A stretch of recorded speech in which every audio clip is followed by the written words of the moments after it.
students. Good morning, teacher. તો તમે સામાજિક જગ્યાઓ પર કે સામાજિક વાતાવરણમાં ગયા છો કોઈ દિવસ? હા, તો કેવા હોય? કઈ કઈ જગ્યાએ કયો?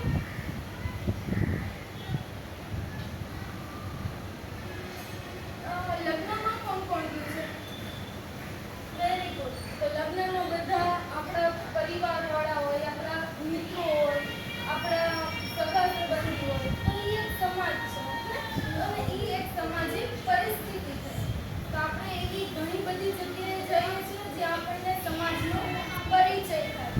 સ્ટુડન્ટ, તો એવી કઈ કઈ સામાજિક પરિસ્થિતિઓ બીજી તમને ખબર છે કે જેમાં આપણે લોકો સાથે બોલતા હોય?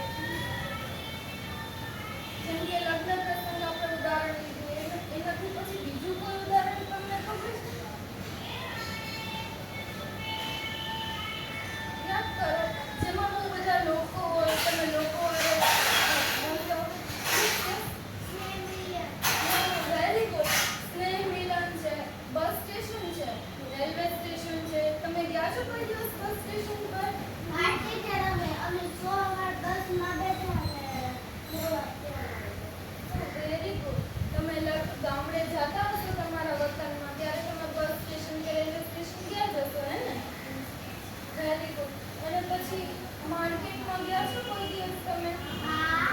શાક માર્કેટમાં? હા. ત્યાં પણ તમે ઘણા બધા લોકોને મળતા હશો.